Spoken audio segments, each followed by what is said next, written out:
Hey guys, I'm Nate from Good Man Racing, and this is my new 2024 Rav4.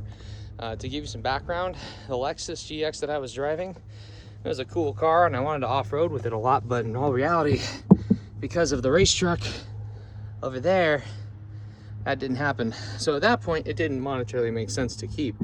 So I got this Rav instead, just straight traded for it. That way I wouldn't have a car payment or anything like that. If you can, at all costs, don't have a car payment in your life. It's excellent. So, but you see these two zip ties right here? That is for lumbar support.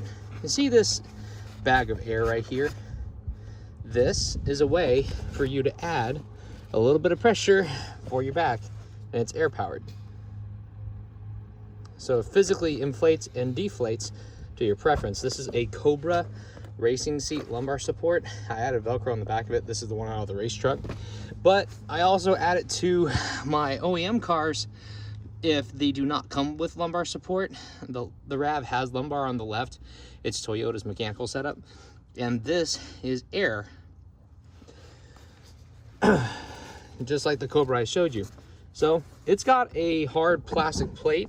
The plastic plate goes into the small of your back. You can barely see it, it's right there. And then you have the air bladder between the back of the seat and that plate. That allows the force of the bubble to be diffused across your back. And you see how this zip tie here has slop and how that one is tight? That's because your air bladder is moving, right? So if you make both the bottom and the top tight, now your lumbar support actually can't inflate. It'll reach its max pressure way sooner than it should. So now that I've got this, yeah, it's the right one. Check this out.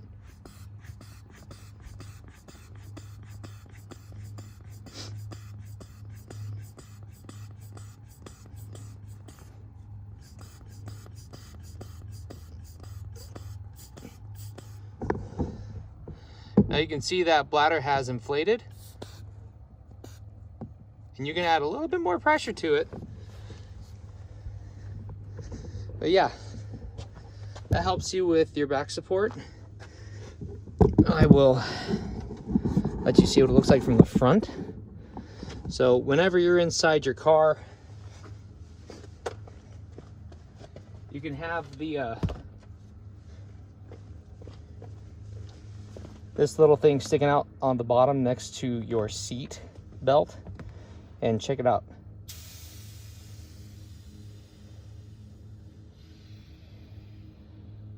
Okay, that's inflated again.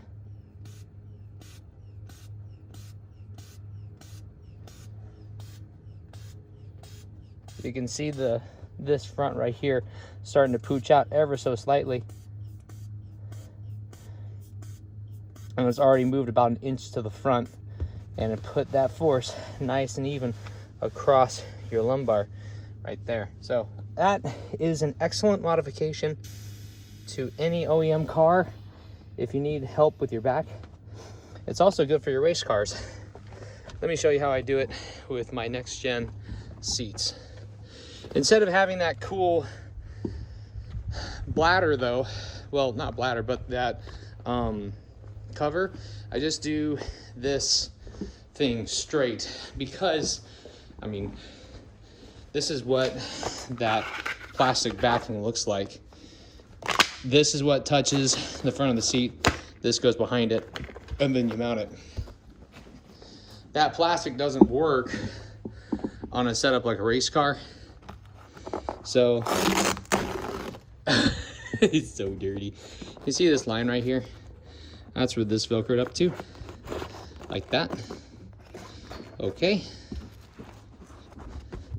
And now your race car seat also has lumbar support.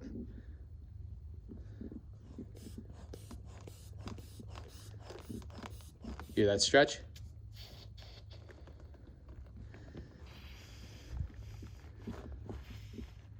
Yeah. Again, only mount one side of it. That way it can actually expand and stretch appropriately. See how the whole thing's lifting up now?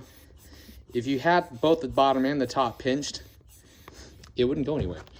So Look at how nice and ballooned that is. Yeah, that's how you can add lumbar support to a NecksGen racing seat as well. It's a Cobra setup. I'll see if I can get the link in the description. I have done this on the 4Runner. I've done it on the Rav4. I've also done it on my wife's Rav4. She's got a 2017, works the same way. But if you want to get access to the back of your OEM seat, there's a little bit of a grab tab on the bottom of it. Looks like that. That loops around the bottom of your seat. And then there's a zipper on the side.